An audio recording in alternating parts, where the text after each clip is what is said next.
Assalamualaikum warahmatullahi wabarakatuh. Jumpa lagi dengan channel Suyek. Kali ini saya akan membawakan cerita horor yang berjudul Arwah Ronggeng, karya Alin Ambarwati.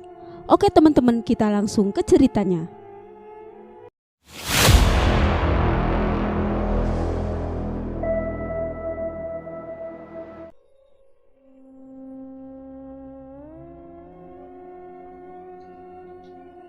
Namaku Dwi, aku adalah salah seorang penduduk di sebuah desa yang ada di Jawa Tengah. Sebut saja sebagai Desaka. Desaku dikenal sebagai desa angker. Ada beberapa titik yang menyimpan energi kuat dari alam gaib, alam yang sejatinya sangat dekat dengan alam manusia, namun sangat sulit untuk dijangkau. Salah satu titik yang menyimpan energi negatif terletak di jembatan penghubung antara desa K dengan desa B. Jika hendak melewati jembatan tersebut, maka kendaraan wajib membunyikan klakson entah di siang ataupun malam hari. Jika tidak, maka akan terjadi hal buruk yang menimpa pengendara tersebut.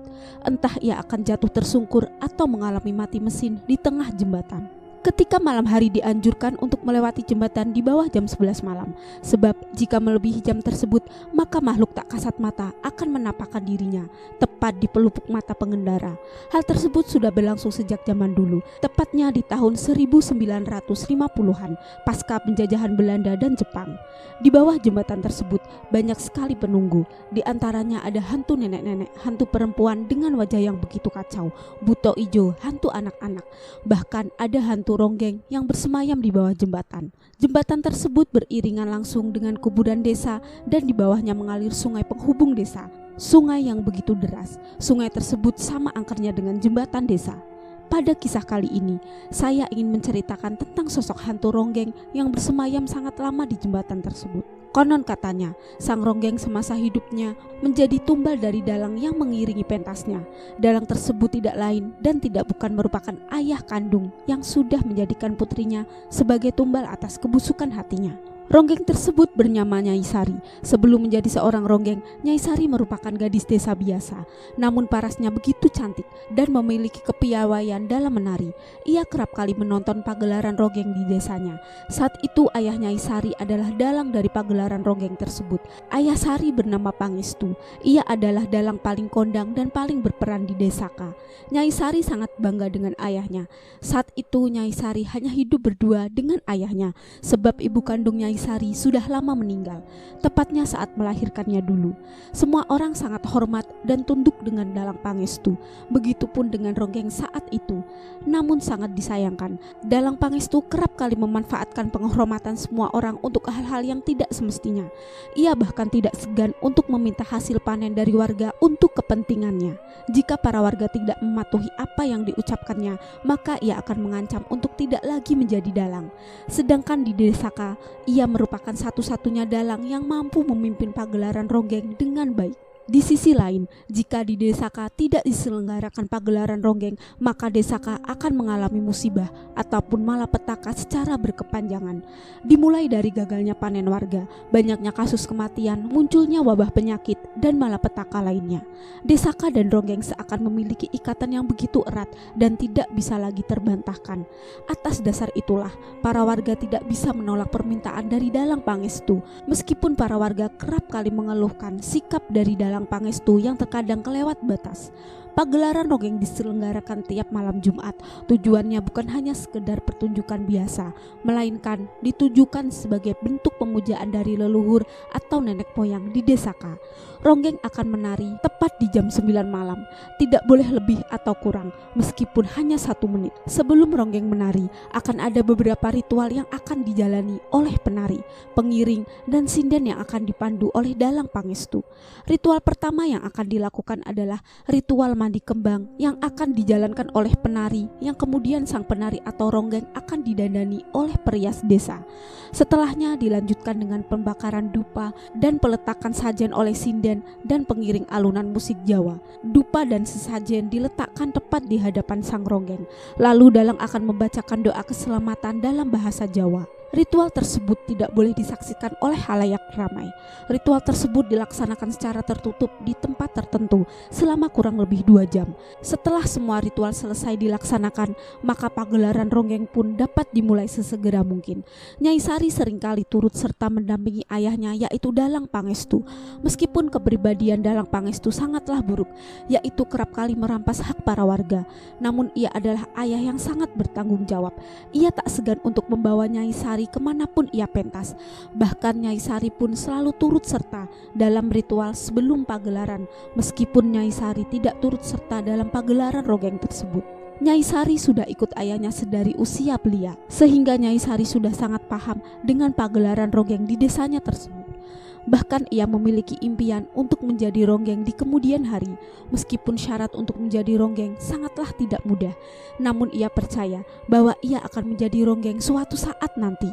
Matahari perlahan menampakkan perpaduannya saat ini. Terdengar suara burung gagak yang begitu kencang, tanda akan ada petaka yang datang menghampiri desa Nyai Sari.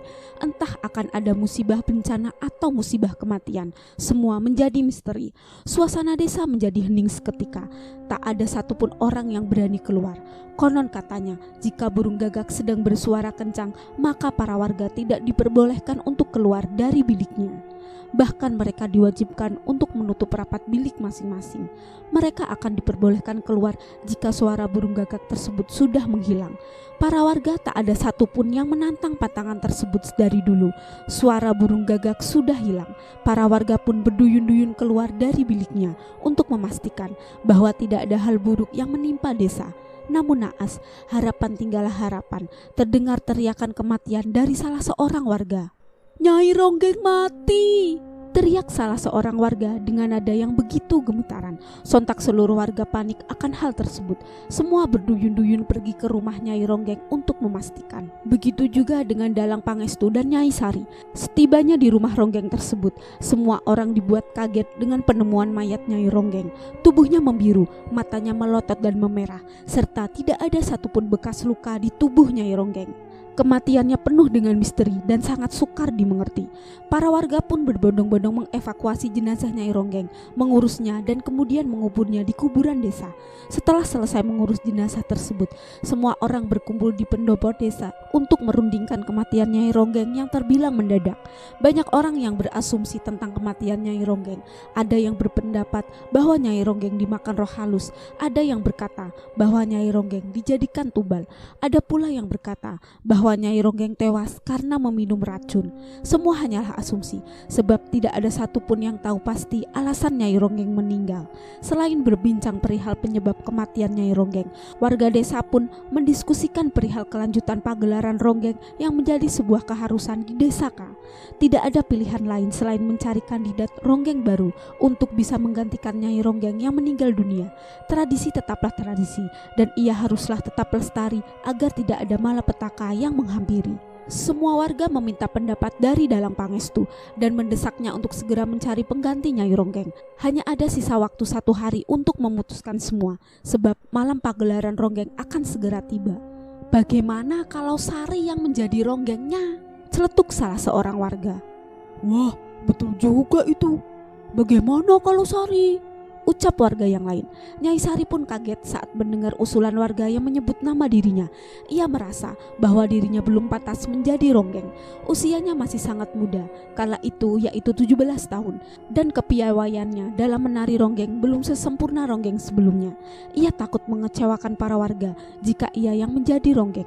Dalang Pangestu juga kaget saat mendengar usulan tersebut.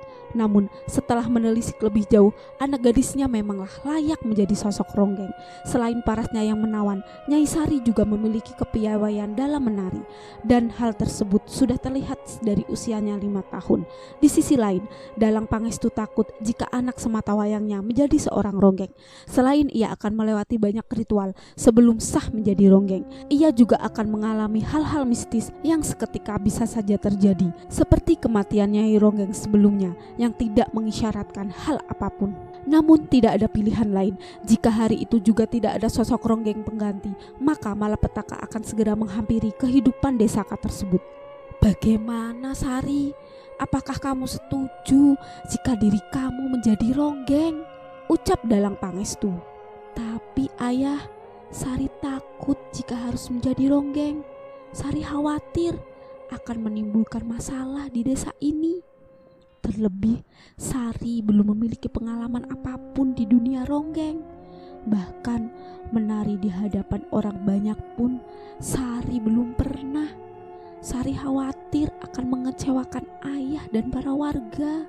Ucap Nyai Sari, "Jika kamu tidak menjadi ronggeng, lalu siapa lagi, Sari? Di desa ini hanya kamu yang memiliki kepandaian dalam menari. Selain itu, kamu kan selama ini sudah ikut ayahmu setiap kali pentas. Jadi saya yakin kamu akan dengan mudah untuk beradaptasi," ucap salah seorang warga. "Tapi Pak," ucap Nyai Sari, "dicoba dulu nak. Ayah akan berada di belakangmu kapanpun kamu membutuhkan ayah. Sari harus percaya itu. Anak ayah hebat kok," ucap Dalang Pangestu. Dengan perasaan berat hati, Nyai Sari pun kemudian terbujuk rayuan semua orang dan ia pun menerima usulan untuk dijadikan sebagai ronggeng. Sebelum Nyai Sari melakukan pagelaran ronggeng pada esok hari, Dalang Pangestu lebih dulu melakukan ritual pada diri Sari. Sari hanya mengikuti arahan dari Dalang Pangestu. Sari berharap tidak akan ada lagi kejadian janggal yang menimpa penduduk desa dengan bergabungnya dia dalam pagelaran ronggeng sebagai penerus Nyai Ronggeng yang sudah meninggal beberapa hari lalu. Nyai Sari pun secara resmi menjadi ronggeng desa. Namun ada beberapa ritual yang harus Nyai Sari lewati. Ritual pertama yaitu merendamkan seluruh badan di sumber air mata air desa dengan dibalut wewangian bunga 7 rupa. Ritual tersebut dilaksanakan oleh seluruh warga desa dengan dipandu oleh Dalang Pangestu. Setelah ritual pertama selesai dilaksanakan, lalu dilanjutkan dengan ritual kedua yaitu kirap desa. Nyai Sari akan ditandu dengan tandu bambu yang akan dibawa oleh 4 pemuda desa. Tujuannya yaitu memperkenalkan ronggeng baru yang akan membawa nama desa dan melestarikan adat istiadat desa. Nyai Sari pun dengan senang hati mengikuti rangkaian ritual yang diwajibkan sebagai seorang ronggeng.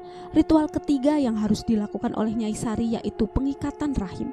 Seorang ronggeng tidak diperbolehkan melahirkan sebab badannya akan berubah jika ia kemudian melahirkan seorang anak. Itu artinya seorang ronggeng juga tidak diperkenankan untuk menikah dengan seorang pria. Ritual ketiga ini membuat Nyai Sari bimbang.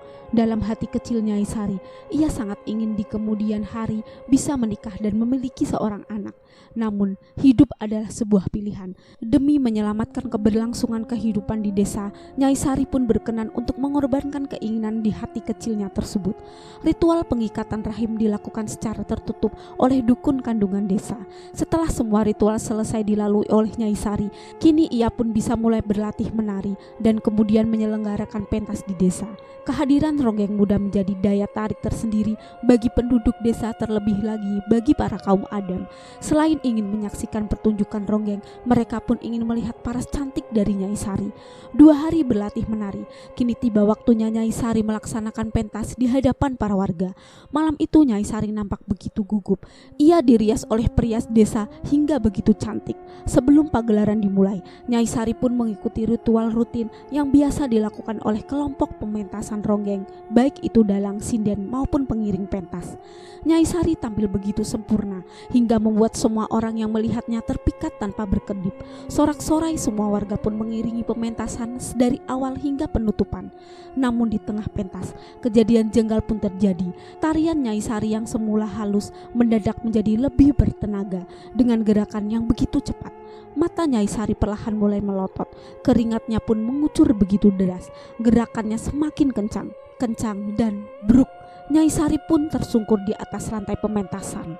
Semua warga kaget melihat Nyai Sari terjatuh tak sadarkan diri. Dalang Pangestu yang tidak lain adalah ayahnya pun nampak begitu khawatir dengan anak sematawayangnya. Ia mencoba menyadarkan Nyai Sari, namun tak kunjung berhasil. Perlahan-lahan Nyai Sari pun mulai membuka matanya sedikit demi sedikit, tersenyum lebar dan kemudian tertawa terbahak-bahak. Semua orang kebingungan dengan apa yang dilakukan Nyai Sari. "Kalian semua menjauh dulu, jaga jarak. Saya akan mencoba menyadarkan Sari, sebab di dalam jiwa Sari masuk makhluk tak kasat mata yang ingin menghancurkan pementasan perdananya," Ucap Dalang Pangestu, selain piawai dalam urusan mendalang, ia juga memiliki kemampuan supranatural yang tidak dimiliki oleh kebanyakan orang, sehingga ia mudah menyadari bahwa di dalam tubuh putrinya bersemayam makhluk halus yang ingin mengganggu. Seluruh warga pun mengangguk, tanda mengerti apa yang diucapkan oleh Dalang Pangestu. Sinden dan pengiring pementasan juga turut menjaga jarak dari Nyai Sari. "Siapa kamu?" ucap Dalang Pangestu kepada Nyai Sari. Nyai Sari tertawa kecil menggoda Dalang Pangestu. "Mengapa kamu mengganggu pentas kami?" tanya Dalang Pangestu. "Kamu sudah membunuh saya," ucap Nyai Sari yang sedang kerasukan dengan nada marah. "Nyai Sinta?" tanya Dalang Pangestu. Nyai Sinta merupakan sosok ronggeng sebelum Nyai Sari yang meninggal mendadak tanpa diketahui penyebab pastinya. "Mengapa?" ucap Nyai Sari. Dalang Pangestu pun mencoba membungkam mulut Nyai Sari yang sedang dirasuki arwah Nyai Sinta. Dalang Pangestu langsung membacakan mantra untuk mengusir arwah yang masuk ke dalam tubuh Nyai Sari. Dalam waktu yang tidak begitu lama, Dalang Pangestu pun berhasil mengusir arwah tersebut dan kembali menyadarkan Nyai Sari. Tak ada yang mengetahui kata yang diucapkan Nyai Sari saat kerasukan arwah, sebab semua warga menjaga jarak yang cukup jauh dari Dalang Pangestu dan Nyai Sari. Dalang Pangestu nampak begitu gugup. Ia pun memutuskan untuk menyudahi pementasan malam itu. Kejadian malam itu menjadi sedikit trauma untuk Nyai Sari. Ia memang tidak sadar jika ia pingsan dan kemudian dirasuki oleh arwah Nyai Sinta. Namun hati kecilnya mengatakan bahwa ada suatu hal yang tidak benar dan harus segera diluruskan. Namun Nyai Sari tidak mengetahui hal yang dimaksud dalam pikirannya itu apa. Ia pun lebih banyak tertunduk merenung setelah malam pementasan itu. Dalang Pangestu pun menghampiri Nyai Sari yang saat itu sedang melamun di halaman rumah. "Kenapa, Nduk?" tanya Dalang Pangestu. "Tidak apa-apa, Ayah," ucap Nyai Sari. "Tapi mata kamu itu tidak bisa berbohong loh, Nduk. Cerita sama Ayah," ucap Dalang Pangestu. "Semalam arwah Nyai Sinta masuk ke tubuhku kan ya?" tanya Nyai Sari. "Iya betul, tapi Ayah berhasil mengeluarkan dia dari tubuh kamu," ucap Dalang Pangestu. "Mengapa arwah Nyai Sinta gentayangan, Ayah?" tanya Nyai Sari. "Mungkin Nyai Sinta ingin menyapa kamu, Nduk. Terlebih lagi, kamu kan yang menggantikan Nyai Sinta sebagai penari ronggeng di sini," ucap Dalang Pangestu. "Apakah hanya itu, Ayah?" tanya Nyai Sari. "Iya, sudah, kamu jangan terlalu memikirkan hal itu. Kamu fokus saja menari," ucap Dalang Pangestu. Nyai Sari pun mengangguk tanda setuju dengan apa yang dikatakan ayahnya. Meskipun dalam hati kecilnya masih menyimpan ribuan pertanyaan yang ingin dilontarkan, namun Nyai Sari mencoba menahannya untuk kemudian mencari kebenarannya sendiri. Pagi pun berganti siang dan kini siang berganti malam. Suasana desa sangat sepi. Tak ada satu orang pun yang keluar ketika malam hari. Penerangan pun hanya berasalkan dari damar di tiap halaman rumah. Jika tidak ada pagelaran ronggeng, suasana desa memang sangat sepi. Semua orang lebih memilih untuk beristirahat di dalam rumah untuk sekedar melepas lelah dibandingkan harus keluar rumah untuk hal yang tidak begitu penting. Selain itu, dengan tetap menetap di rumah saat malam hari, hubungan keluarga pun akan terjalin dengan erat. Itulah hal yang dilakukan oleh para penduduk desa. Malam pun semakin larut. Nyai Sari pun beranjak ke tempat tidurnya untuk tidur dan melepaskan penat. Setelah beberapa waktu, Nyai Sari pun bermimpi hal yang tidak mengenakan. Ia berjumpa Nyai Sinta dalam mimpinya. "Sari, tolong aku," ucap Nyai Sinta merintih kesakitan. "Nyai Sinta, kenapa? Siapa yang menyakitimu?" tanya Nyai Sari. "Tolong tuntaskan dendamku, Sari. Aku tidak ingin terbunuh sia-sia," ucap Nyai Sinta. "Terbunuh sia-sia? Siapa yang sudah membunuhmu?" tanya Nyai Sari.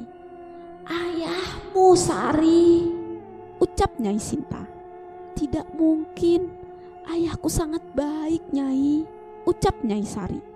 "Tapi itu kenyataannya," ucap Nyai Sinta. "Apa yang bisa Nyai tunjukkan untuk membuktikan bahwa ayah bersalah? Tanya Nyai Sari. Setelah ritualmu yang terakhir, kamu akan mengetahui semuanya, ucap Nyai Sinta. Bukannya semua ritual sudah aku selesaikan, Nyai? Tanya Nyai Sari. Masih ada satu ritual lagi, dan itu sangatlah tidak mudah. Aku berharap kamu mampu untuk bertahan, ucap Nyai Sinta. Saat Nyai Sari ingin menanyakan lebih mendetail tentang semua hal, arwah Nyai Sinta yang masuk ke mimpi Nyai Sari pun perlahan-lahan hilang. Nyai Sari pun terbangun dari mimpinya. Nyai Sari nampak kebingungan dengan apa yang menimpa dirinya. Mimpi tentang Nyai Sinta, kedatangan arwah Nyai Sinta dalam pementasan, dan semua hal yang memiliki kaitan erat dengan pementasan ronggeng. Nyai Sari pun memutuskan untuk mencari tahu kebenaran tentang kematian Nyai Sinta dan tentang ronggeng di desa. Nyai Sari ingin Nyai Sinta bisa damai di surga tanpa harus memikirkan banyak hal. Setelah dipikir lebih matang, kematian Nyai Sinta secara mendadak memanglah tidak wajar. Banyak sekali hal yang harus diselidiki untuk menegakkan keadilan bagi Nyai Sinta. Banyak sekali hal yang Nyai Sinta korbankan demi menjadi penari ronggeng, sehingga tak pantas Nyai Sinta menerima kehancuran yang tidak pernah diperbuat sebelumnya. Nyai Sari bertekad untuk mencari tahu kebenaran tentang kematian Nyai Sinta seorang diri. Meskipun ia begitu akrab dengan ayahnya yaitu Dalang Pangestu, namun untuk hal ini ia tidak melibatkan siapapun terutama Dalang Pangestu. Alasan utama Nyai Sari memilih untuk menelusuri seorang diri, yang pertama karena arwah Nyai Sinta meminta Nyai Sari untuk bungkam. Kedua karena tidak ingin dianggap tak waras karena mengetahui keberadaan arwah ataupun makhluk dari dunia lain. Penelusuran hari pertama pun dimulai. Berbekal mimpinya tentang kematian Nyai Sinta yang mengatakan bahwa kematiannya karena ulah Dalang Pangestu, Nyai Sari pun mulai mengamati gerak-gerik ayahnya tersebut. Meskipun dalam hati kecilnya ia tak percaya jika ayahnya lah yang sudah membunuh Nyai Sinta. Pagi ini Nyai Sari bangun lebih awal, tidak seperti biasanya. Ia pun berjalan menuju kamar Dalang Pangestu, namun tidak melihat ayahnya di kamar. Nyai Sari pun mulai mencari-cari keberadaan Dalang Pangestu. Ia curiga dengan salah satu ruangan yang tidak pernah dibuka sama sekali. Bahkan ayahnya itu melarang Nyai Sari untuk masuk ke ruangan tersebut. Nyai Sari curiga ada hal yang janggal di ruangan tersebut. Ia pun mencoba mendekat ke ruangan tersebut, berjalan sangat pelan agar tidak diketahui oleh ayahnya.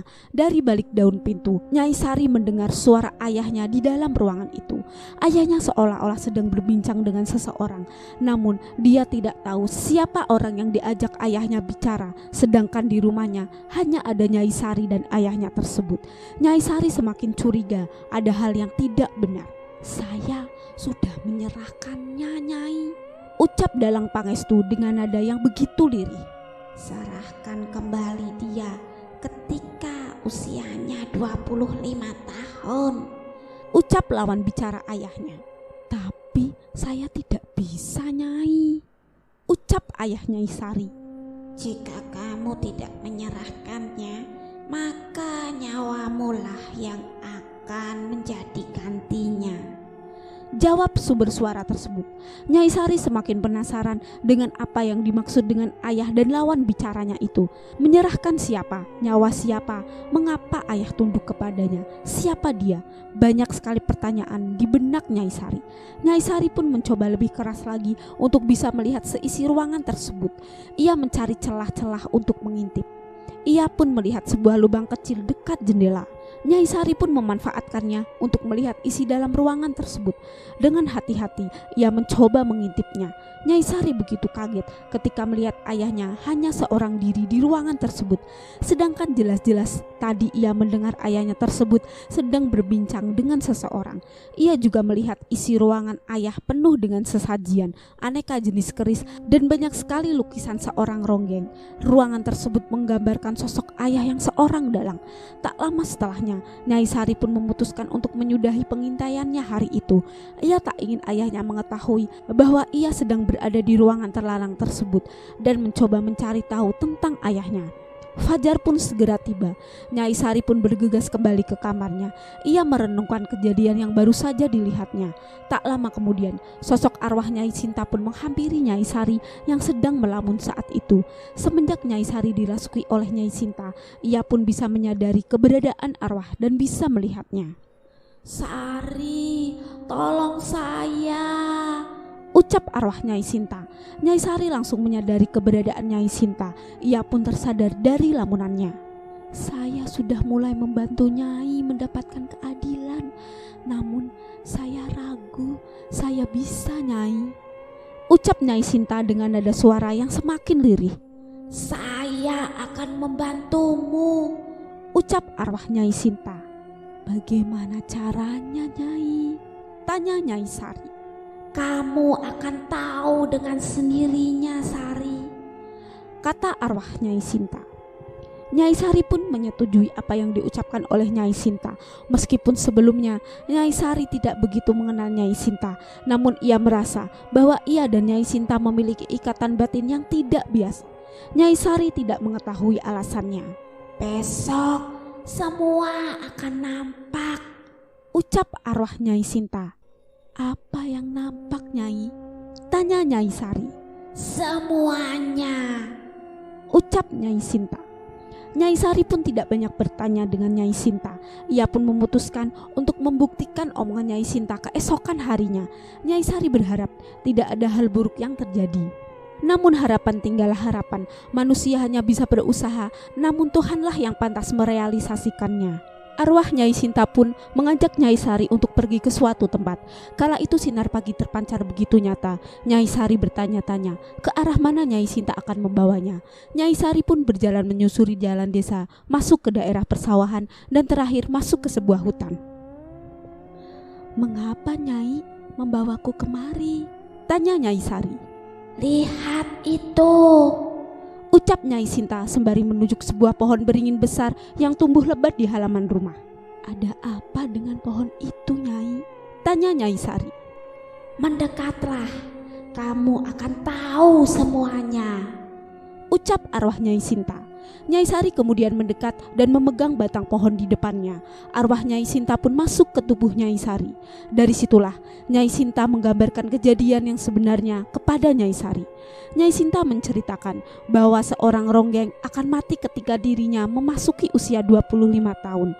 Ronggeng sebelum Nyai Sinta pun tewas mengenaskan sama seperti dirinya. Menurut kabar yang beredar, para ronggeng dijadikan tumbal pemujaan dari Dalang Pangestu. Namun banyak orang yang tidak setuju dengan pernyataan ini. 1 bulan sebelum Nyai Sinta tewas mengenaskan, ia mendapatkan masalah yang bertubi-tubi. Dimulai dengan masalah kesehatan yang seketika saja menurun drastis, masalah keuangan yang mendadak seret, dan perihal kepercayaan dari tim pentas yang mendadak hilang tanpa sebab. Hingga suatu ketika, Nyai Sinta merasa ada hal yang janggal atas dirinya. Ia pun kemudian mendatangi Dalang Pangestu untuk meminta saran dan arahan. Dalang Pangestu saat itu sangat senang ketika Nyai Sinta datang kepadanya. "Dalang, saya merasakan hal janggal dalam hidup saya," ucap Nyai Sinta kala itu. "Apa kamu merasa kurang enak badan? Merasa ada masalah di keuanganmu? Atau mungkin kamu merasa bahwa kehadiranmu kurang dihargai oleh tim dalam pagelaran ronggeng?" ucap Dalang Pangestu. "Betul, Dalang. Semua yang Dalang ucapkan sedang saya alami saat ini," ucap Nyai Sinta. "Baik, saya akan membantumu, Sinta," ucap Dalang Pangestu. Dalang Pangestu pun mengajak Nyai Sinta ke sebuah tempat. Ternyata tempat itu adalah pohon beringin yang saat ini dijadikan sandaran bagi Nyai Sari. Dalang Pangestu bergegas untuk memberikan sebuah ramuan yang sudah ia siapkan tanpa diketahui oleh Nyai Sinta. Tanpa perasaan curiga, Nyai Sinta pun meminum ramuan yang diberikan oleh Dalang Pangestu. Tak berselang lama, Nyai Sinta pun tak sadarkan diri. Nyai Sinta tidak mengetahui bahwa kejadian itu merupakan akhir dari kehidupannya di dunia. Setelah ramuan yang diberikan Dalang Pangestu bekerja dengan baik, tubuh Nyai Sinta pun terjatuh dan terkapar di atas tanah. Dalang Pangestu kemudian mengambil darah dan rambut Nyai Sinta. Aku sendiri tidak tahu apa kepentingan Dalang Pangestu. Setelahnya, ia menggeret badan Nyai Sinta agar tidak ada satupun yang mengetahuinya. Kala itu hari sangatlah gelap, sehingga tidak ada satupun orang yang keluar dari biliknya masing-masing. Dalang Pangestu menggeret Nyai Sinta ke rumahnya. Ia membuat skenario untuk menggiring opini bahwa kematian Nyai Sinta bukan karenanya, melainkan karena penyakit jantung yang datang tiba-tiba dan menyerang. Nampaknya sandiwara itu pun berhasil. Semua warga percaya bahwa Nyai Sinta meninggal akibat serangan jantung yang datang mendadak. Nyai Sinta menggambarkan detail kejadiannya secara jelas kepada Nyai Sari. Ketika Nyai Sari nampak mengerti detail kejadiannya, arwah Nyai Sinta pun keluar dari raga Nyai Sari. Awalnya ada rasa kecewa dengan sebuah kejadian yang tidak memiliki titik keadilan. Namun nyatanya arwah Nyai Sinta telah memilih Nyai Sari untuk melanjutkan perjuangannya dalam mencari keadilan. Berbekal informasi yang sudah diperolehnya, kini Nyai Sari pun mencoba memberanikan diri bertemu dengan ayahnya. Nyai Sari berharap ayahnya tidak bungkam ketika Nyai Sari menyelidiki apa yang terjadi. Perlahan namun pasti, kini Nyai Sari pun mencoba mencari kebenaran dan keadilan.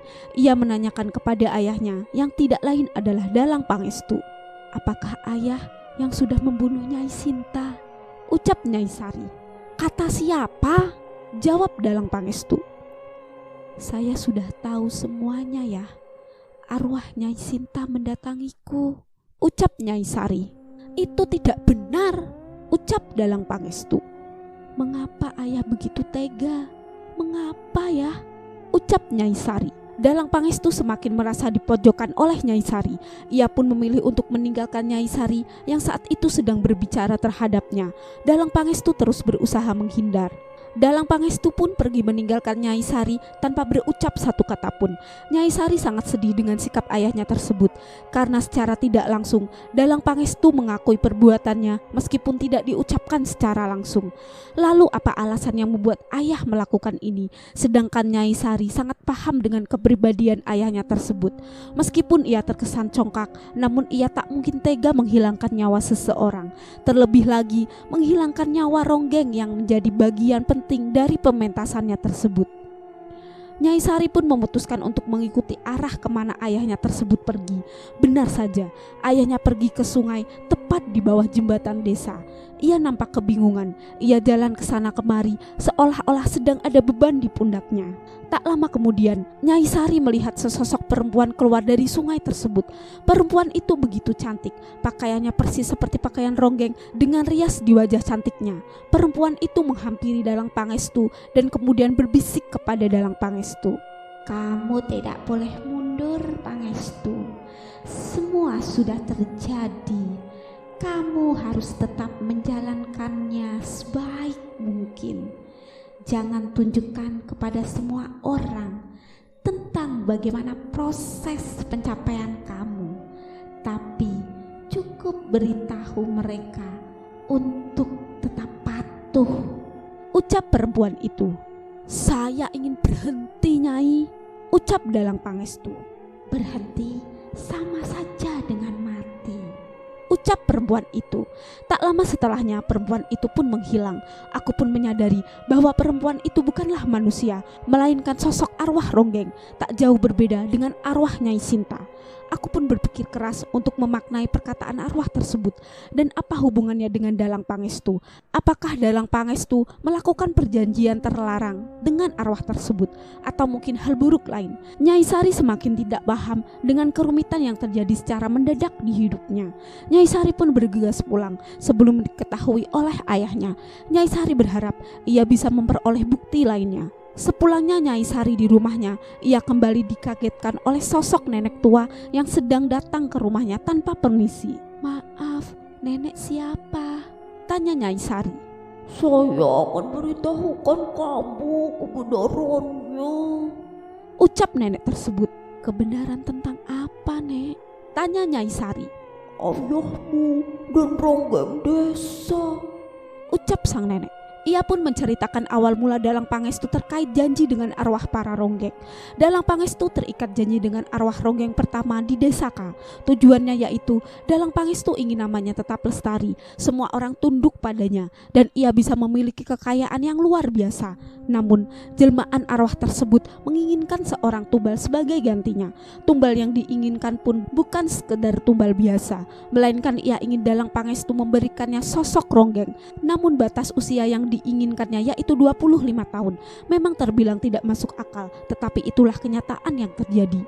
Demi kekuasaan dan kekayaan, akhirnya Dalang Pangestu pun menyanggupi syarat yang diberikan oleh arwah tersebut. Ternyata perjanjian antara Dalang Pangestu dan arwah Gentayangan sudah terjadi sejak dulu. Sejauh ini sudah ada 2 ronggeng yang menjadi korban Dalang Pangestu. Nyai Sari tidak habis pikir dengan jalan pikiran ayahnya tersebut. Demi mendapatkan kepuasan singkat, ia menjadi pemuja arwah dan tidak menjadi dirinya sendiri selama ini. Nyai Sari ingin sekali menyadarkan ayahnya tersebut, namun semuanya sudah terlambat. Nyai Sari teringat betul kalimat arwah ronggeng di tepi sungai. Jika ayahnya tersebut memilih untuk mundur, maka ayahnya akan mati. Di sisi lain, Nyai Sari tidak ingin ada korban selanjutnya. Namun di sisi lain, jika semuanya disudahi, maka ayahnya lah yang akan menanggung getahnya. Seakan diambang kebuntuan, Nyai Sari tidak bisa memikirkan solusi terbaik atas persoalan ini. Ia pun berpikir bahwa tidak akan ada solusi terbaik selain mengikuti garis takdirnya. Namun Nyai Sari bertekad untuk membicarakannya dengan ayah secara baik-baik. Nyai Sari berharap tidak ada lagi korban berikutnya, meskipun kemungkinan itu sangat kecil. Nyai Sari pun berusaha menjalankan kehidupannya dengan biasa, meskipun ia sendiri merasa khawatir jika di kemudian hari ayahnya tersebut benar-benar tega untuk membunuh Nyai Sari, yang tidak lain adalah ronggeng baru di Desa K. Malam ini adalah malam bulan purnama. Sebagai seorang ronggeng, banyak sekali ritual yang harus Nyai Sari ikuti untuk tetap mempertahankan kecantikannya. Nyai Sari harus berdandan di sumber air desa seorang diri. Sebenarnya, setelah mengetahui kebenaran tentang adanya perjanjian ronggeng, Nyai Sari tidak ingin lagi menjadi ronggeng. Ia ingin berhenti, namun tidak ada pilihan lain selain melanjutkan. Perihal ayahnya, hanya Nyai Sari sajalah yang mengetahui kebenarannya. Saat Nyai Sari mulai memasukkan tubuhnya ke sumber mata air, ia merasa ada sepasang mata yang sedang mengawasinya.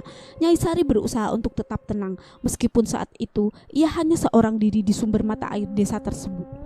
Perlahan namun pasti, sosok yang mengintai Nyai Sari pun muncul. Nampak 2 pemuda menghampiri Nyai Sari.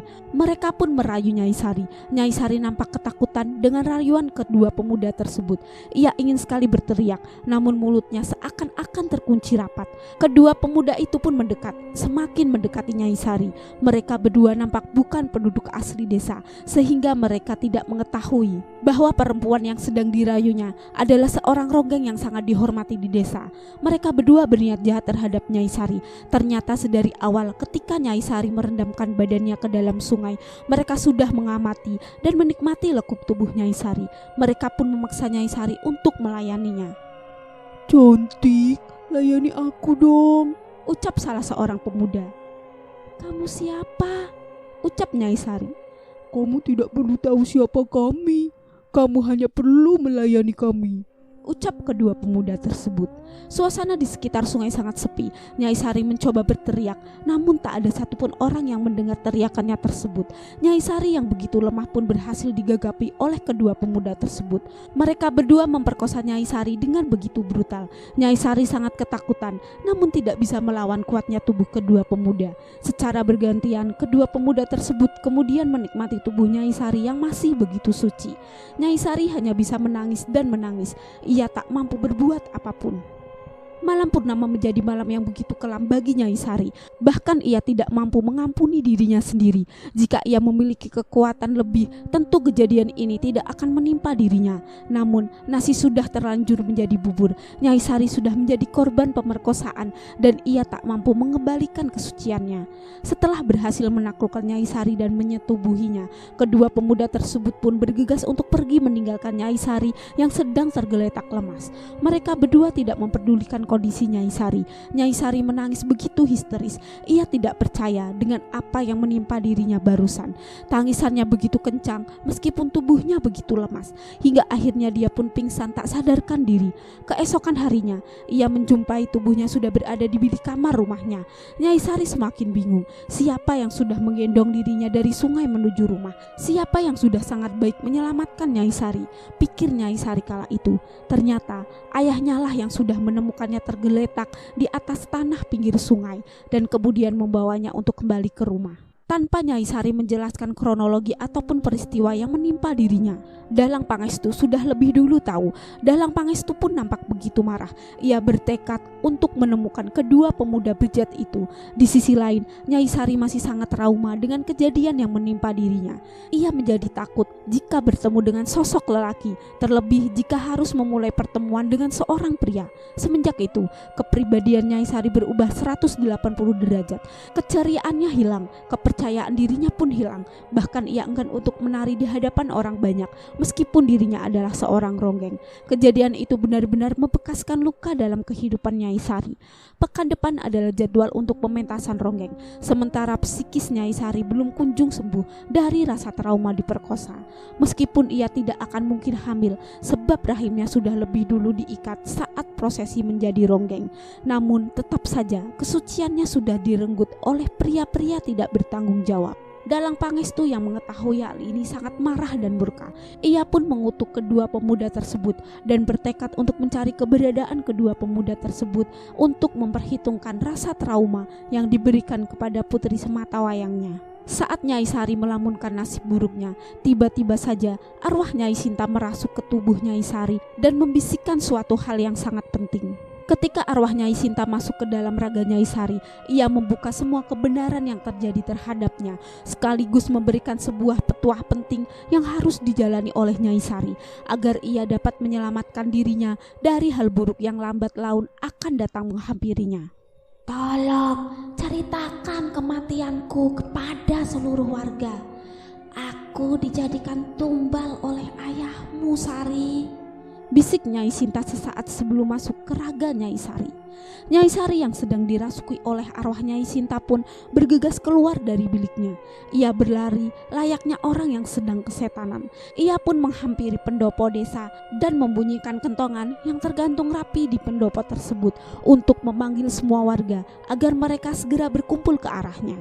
Suara kentongan pun berbunyi begitu nyaring hingga membuat semua warga mendekat ke arah Nyai Sari. Semua kesibukan dihentikan sebab tidak biasanya ada seseorang yang membunyikan kentongan, terlebih lagi yang membunyikannya adalah seorang ronggeng yang sangat dihormati di desa tersebut.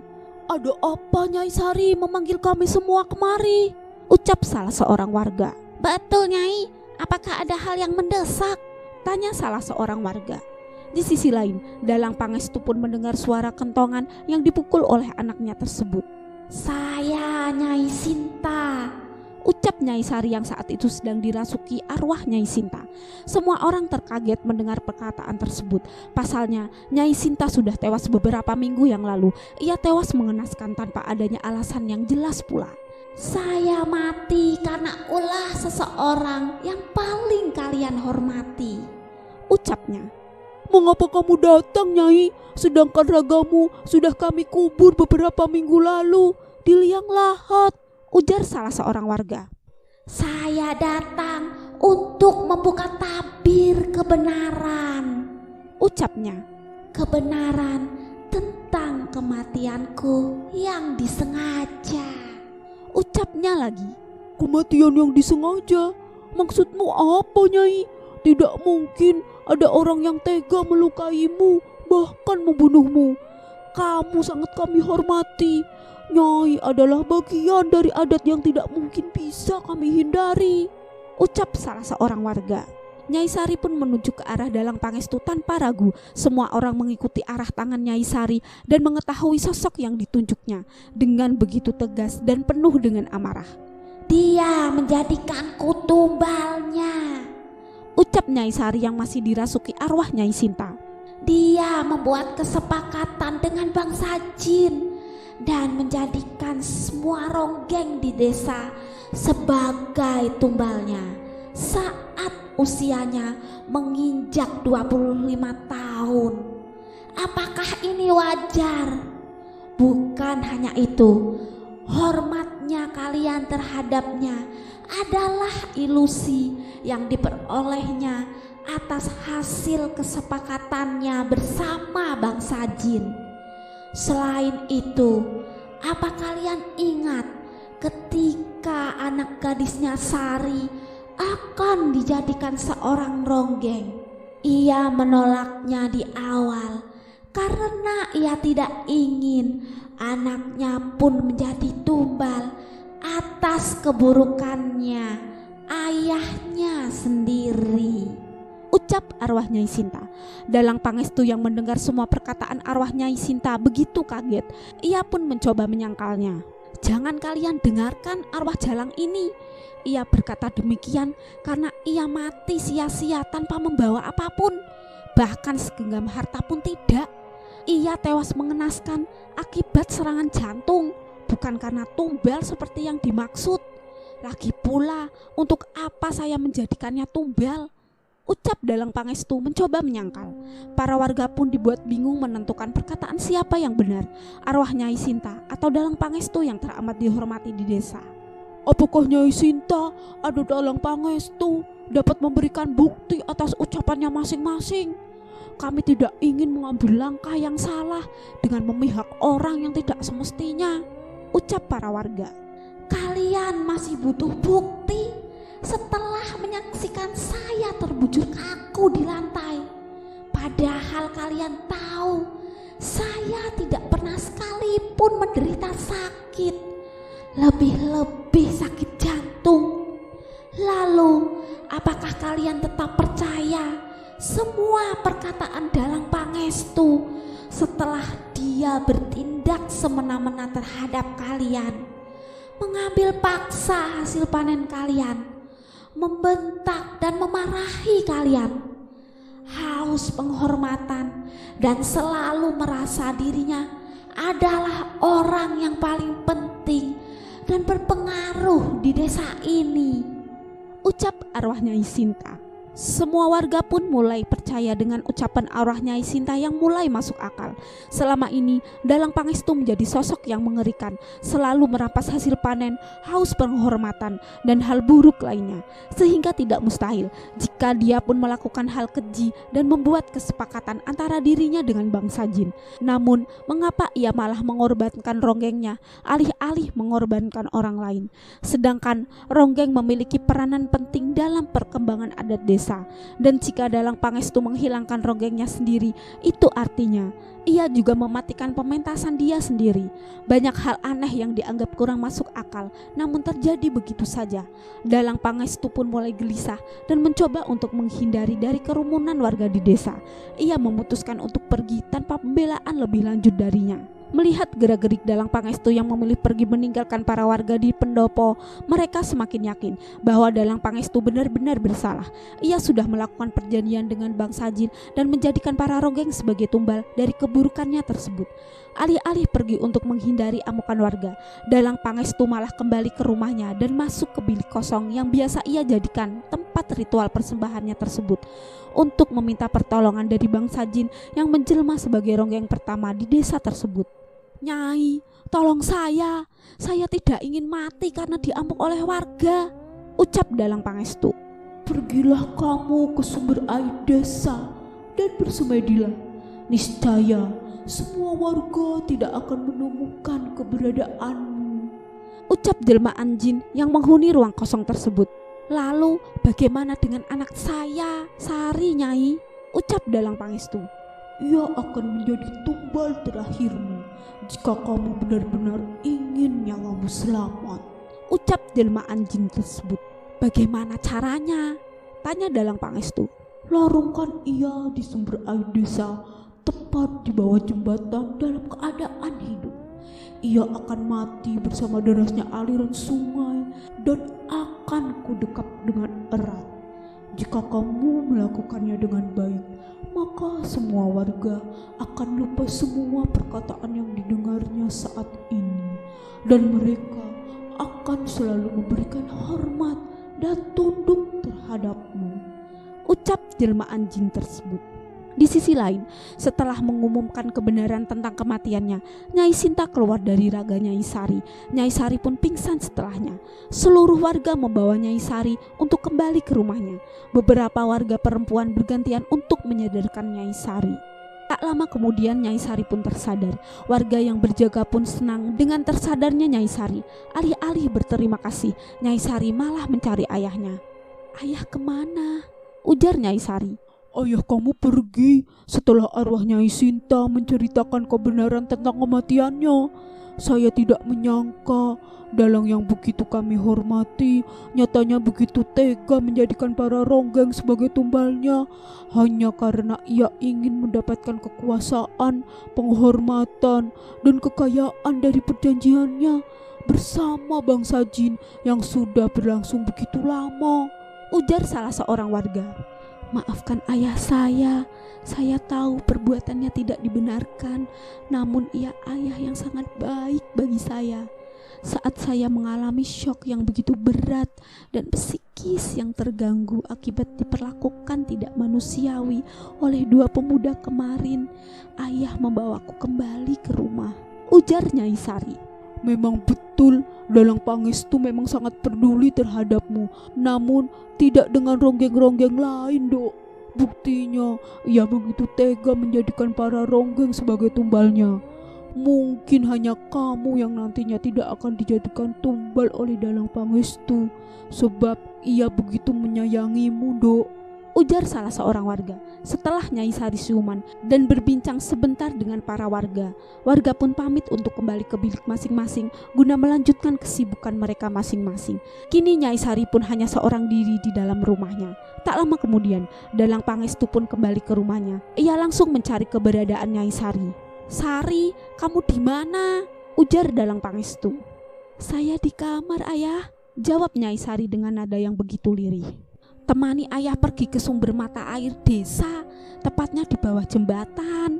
Ayah akan melakukan ritual di sana untuk membebaskan diri ayah dari cengkraman mereka, Sari," ucap Dalang Pangestu.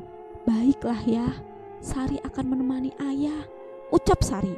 Dalang Pangestu dan Nyai Sari pun bergegas untuk pergi ke sumber mata air di desa. Sesampainya di sana, Dalang Pangestu membunuh Sari dengan sebuah pisau tajam yang ia tancapkan tepat di jantungnya Sari. Nyai Sari tidak sadar jika ia akan dibunuh oleh ayahnya sendiri. Dalang Pangestu menusukkan pisau tersebut melalui punggung Nyai Sari saat Nyai Sari sedang berjalan ke arah sumber mata air. Nyai Sari tewas ketika jasadnya pun ditarik oleh Dalang Pangestu menuju sungai tepat di bawah jembatan dan kemudian dilarungkan. Tak lama kemudian jasad Nyai Sari tenggelam dan sudah didekap dengan erat oleh jelmaan ronggeng penunggu sungai. Dalang Pangestu menangis begitu keras. Sesaat setelah menewaskan putri sematawayangnya, ia seakan-akan tak sadar bahwa ia baru saja menghilangkan nyawa seseorang paling berharga dalam hidupnya hanya karena rasa takut. Akibat sifat tamaknya, ia menubalkan putrinya yang baru saja menjadi seorang ronggeng. Terlebih lagi, putrinya tersebut baru saja mengalami hal yang begitu buruk ketika kesuciannya direnggut oleh dua pemuda keji dan kini nyawanya pun direnggut oleh ayahnya sendiri. Kini arwah ronggeng Nyai Sari bersemayam di sungai tepat di bawah jembatan desa. Ia kerap menangis ketika malam hari dan beberapa kali menampakkan dirinya kepada para pengendara yang lewat. Arwah ronggeng dan kehidupan pilunya kini didekap erat dalam dunia lain yang tak mungkin lagi kembali ke dunia nyata. Selesai. Oke teman-teman, sekian cerita dari saya. Wassalamualaikum warahmatullahi wabarakatuh. See you next time. Bye.